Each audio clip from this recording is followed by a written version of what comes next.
Assalamualaikum students, my name is Atav Sen Sumro. I am lecturer in Government College of Commerce and Economics. My subject is accounting.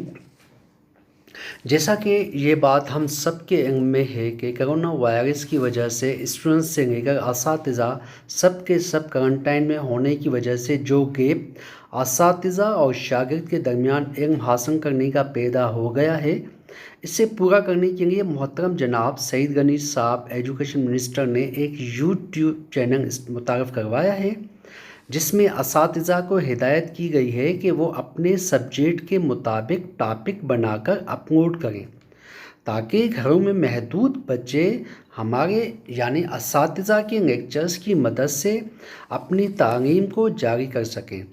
जिस बिना पर मैंने आज जो topic select की है उसका नाम है अकाउंटिंग इक्वेशन, जिससे मैं उर्दू और सिंधी ज़बान में बयान करूँगा ताकि मेरे सिंध के रहने वाले सब बच्चे अपनी अपनी ज़बान में लेक्चर को बेहतर अंदाज में समझ सकें।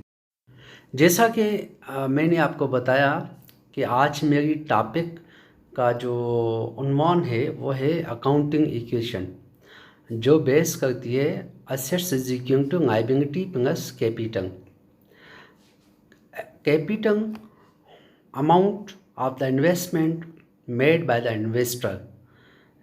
कैपिटल बिजनेस में जो अमाउंट इन्वेस्ट किया जाता है हम उसे सोर्स कहते हैं, और जब ये सोर्स अप्लाई होता है तो वो रिसोर्स बन जाते हैं और उस रिसोर्स को हम एसेट्स कहते हैं। लायबिलिटी जो आउटसाइड पार्टी से कर्जा लिया जाता है हम उसे लायबिलिटी या उधार कहते हैं।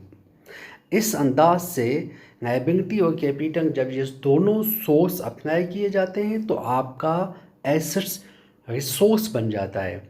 एसेट्स को हम यहाँ पर डिफाइन करते हैं cash and non cash resources of the business, यानी कि जो कैपिटल इन्वेस्टमेंट किया गया वो चाहे कैश के शेप में हो या नॉन कैश शेप में, मशीनरी हो, मर्चेंडाइज हो, इक्विपमेंट हो, तो वो आपका cash and non cash resource बन जाता है, जिससे हम एसेट्स कहते हैं। Liabilities money out from outside parties, financial institution से कर्जा उठाएं या किसी होलसेल मार्केट से आप कोई सामान परचेज करके बिजनेस में लगाएं, वो उधार, उसको हम कहते हैं liability. Capital one who invest money into the business is called capital और ओनर्स इक्विटी। अब आप आ जाए टाइप्स ऑफ एसेट्स पर। एसेट्स के दो टाइप्स हैं, एक है करंट एसेट्स और सेकंड है नॉन करंट एसेट्स या fixed assets. Current assets, those assets which can be transferred from one place to another place easily or which can be converted into cash easily, जिसे हम आसानी एक जगह से दूसरी जगह ट्रांसफ़र कर सकें, उसे हम करंट एसेट्स कहते हैं। जिसके एग्जांपल आपके सामने है cash in hand, cash at bank, receivables, supplies, stock inventories, prepaid expenses. Current assets के दो हिस्से हैं। एक हिस्सा ये कि आप पैसा एक जगह से दूसरी जगह बआसानी ट्रांसफ़र कर सकते हैं या आप अपनी चीज़ को बआसानी कैश में कन्वर्ट कर सकते हैं। एक एग्जांपल ये है कि अगर आप यहाँ से बैठकर जापान पैसा भेजना चाहें, आप एटीएम यूज़ करें। एटीएम मशीन में आप जिस अकाउंट में पैसा डालना चाहते हैं उस वो अकाउंट लिखें, वो पूरा उसकी इन्फॉर्मेशन आ जाएगी। आप फंड ट्रांसफ़र लिखें, उसके बाद इंटर करें, वो पैसा जितना आप भेजना चाह रहे हैं वो आपका ऑटोमेटिक उस अकाउंट में चले जाएगा। और जहाँ तक बात है कि आप करंट एसेट्स को बआसानी कैश में कैसे कन्वर्ट कर सकते हैं, तो इसका एग्जांपल भी हम एक उठाएं कि अगर आपके पास 50 रुपये हैं, 50 रुपये की चाय की पत्ती ली, चाय की पत्ती आपके पास आ गई, 50 रुपये आपने बिजनेसमैन को दे दिया। यहाँ पर टाइटल ऑफ ऑनरशिप ट्रांसफ़र हो रहा है। जो पैसे आपके थे वो अब आपके हाथ में चाय की पत्ती आ गई। जो चाय की पत्ती बिजनेसमैन की थी उसके पास पैसे चले गए। तो इस सेंस में हमने बिजनेसमैन ने अपनी चीज़ को कैश में कन्वर्ट कर दिया। याद रहे कि हमारे जो टाइप्स ऑफ एसेट्स हैं वो दो हैं, एक है करंट एसेट्स और एक है फिक्स्ड एसेट्स। अब आप आइए फिक्स्ड एसेट्स को अंडरस्टैंड करते हैं। टाइप्स ऑफ एसेट्स में हमने करंट एसेट्स को अंडरस्टैंड किया। अब आप आ जाए यहाँ पे फिक्स्ड एसेट्स को अंडरस्टैंड करते हैं। फिक्स्ड एसेट्स की जो डेफिनेशन है, those assets which can not be transfer easily from one place to another place or which cannot be converted into cash easily। यानी कि जो करंट एसेट्स की डेफिनेशन है कि those assets which can be transferred from one place to another place, यहाँ पे सिर्फ not का इजाफा करना है, which can not be transfer और which can not be converted into cash easily. How, हम एग्जांपल लेते हैं।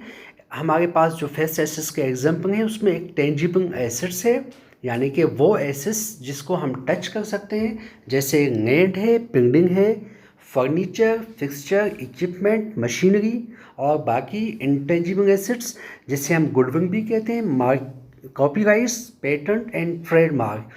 अब टेंजिबल एसेट्स में अगर फर्ज करते हैं फर्नीचर है या कोई मशीनरी है, उसको हम एक जगह से किसी और जगह ट्रांसफ़र करना चाहें तो डेफिनेटली वो हो तो जाएगी, लेकिन उसमें टाइम लगेगा।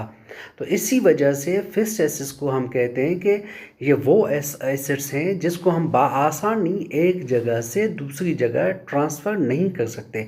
बआसानी का जो वर्ड है वो इस वजह से यहाँ पे यूज़ किया गया है। इंटेंजिबल एसेट्स में जो गुडविल है, कॉपीराइट्स है, पेटेंट है, ट्रेडमार्क है, ये मार्केट वैल्यू है और कंपनी की क्रेडिबिलिटी है।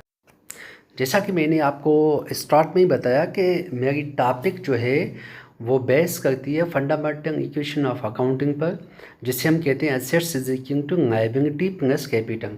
एसेट्स को हमने अंडरस्टैंड कर लिया, now let's come to understand liability. Liability दो तरह की है, एक शॉर्ट टर्म लायबिलिटी और एक है long term liability. Short term liability यानी कि वो लायबिलिटी जिसे हमें एक साल के अंदर अदा करना होता है, इसको हम ऐसे भी कह सकते हैं which matures with in a year. इसके एग्जांपल्स हैं accounts payable, note payable, salary payable, outstanding, accrued, unpaid. ये लायबिलिटी बिजनेसमैन आउटसाइड पार्टीज से या फाइनेंशियल इंस्टीट्यूशन से वहाँ से कर्जा ले सकता है, या अगर किसी को मर्चेंडाइज गुड्स चाहिए वो भी उधार पे ले सकता है बिजनेस के लिए। जैसे कि मैंने आपको बताया कि लायबिलिटी की दो हिस्से हैं, एक शॉर्ट टर्म लायबिलिटी, एक long term liability. Short term liability को हमने अंडरस्टैंड किया। अब आप आ जाए long term liability. Liability which is और for more than 1 year of period, that is called long term liability, जिसके एग्जांपल्स लोन्स हैं, मोर्टगेज है, बॉन्ड्स हैं।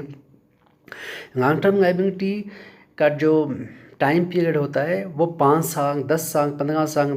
फ़र्ज़ करें मोर्टगेज की उधार है, जो चीज़ आप गिरवी रखवा कर बैंक से पैसे लेते हैं उसे मोर्टगेज कहते हैं। ये शॉर्ट टर्म लायबिलिटी वो लायबिलिटी जिसे हम एक साल के अंदर अदा करें, और लॉन्ग टर्म लायबिलिटी वो लायबिलिटी जिसे हम एक साल से के बाद हम अदा करें उससे लॉन्ग टर्म लायबिलिटी कहते हैं। ये भी आपके अकाउंटिंग इक्वेशन का रिसोर्स ही बन जाता है। अब जैसे अकाउंटिंग इक्वेशन हमने कंप्लीट कर ली, उसके बाद हमारे पास जो टॉपिक है वो है रेवेन्यू एंड एक्सपेंसेस।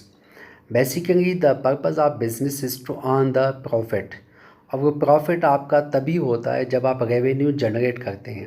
रेवेन्यू की डेफिनेशन यहाँ पे ये है कि revenue is generated from the sale of goods और from the performance of services.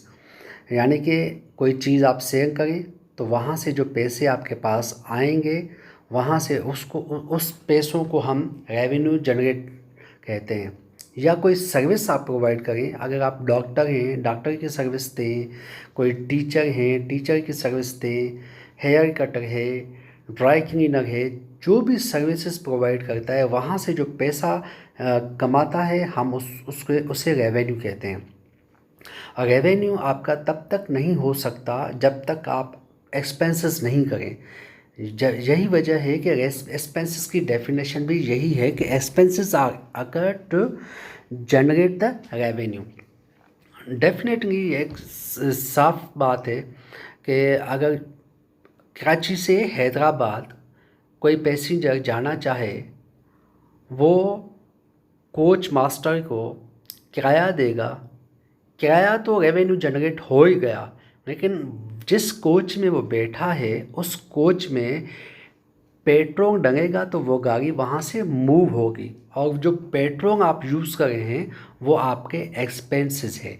इस हिसाब से ये बात समझने के लिए ज़रूरी है कि रेवेन्यू तब तक जनरेट नहीं हो सकता जब तक आप एक्सपेंसेस नहीं कर सकते। कोई बिज़नेस आप स्टार्ट करना चाहते हैं तो बिज़नेस स्टार्ट करने से पहले आप एक्सपेंसेस करेंगे, आपका बिज़नेस स्टार्ट होगा। बच्चों, जैसे मैंने आपको बताया कि the purpose of business is to earn the profit, और ये प्रॉफिट आपका होगा ही तब जब आप रेवेन्यू जनरेट करेंगे। ठीक, और प्रॉफिट हम उसे कहते हैं कि जब आपका रेवेन्यू आपके एक्सपेंसेस से ज़्यादा होंगे, जो डिफरेंस अमाउंट आएगा उसे हम प्रॉफिट कहते हैं। डेफिनेशन भी यहाँ पर लिखी हुई है कि excess in amount of revenue और एक्सपेंसेस इज कॉल्ड प्रॉफिट। इसका एग्जांपल ये है कि अगर आपके पास है, आपने रेवेन्यू जनरेट किया है 2000 रुपये, और आपने जो रेवेन्यू जनरेट किया है उस पर अगर आपने 500 रुपये खर्च किया है, तो इन दोनों के दरमियान जो डिफरेंस है वो 1500 रुपीज़ का है, वो आपका प्रॉफिट कहलाएगा, क्योंकि रेवेन्यू ज़्यादा है आपके एक्सपेंसेस से। जहाँ तक लॉस की बात है तो इसमें एक्सपेंसेस ज़्यादा होने चाहिए आपके रेवेन्यू से।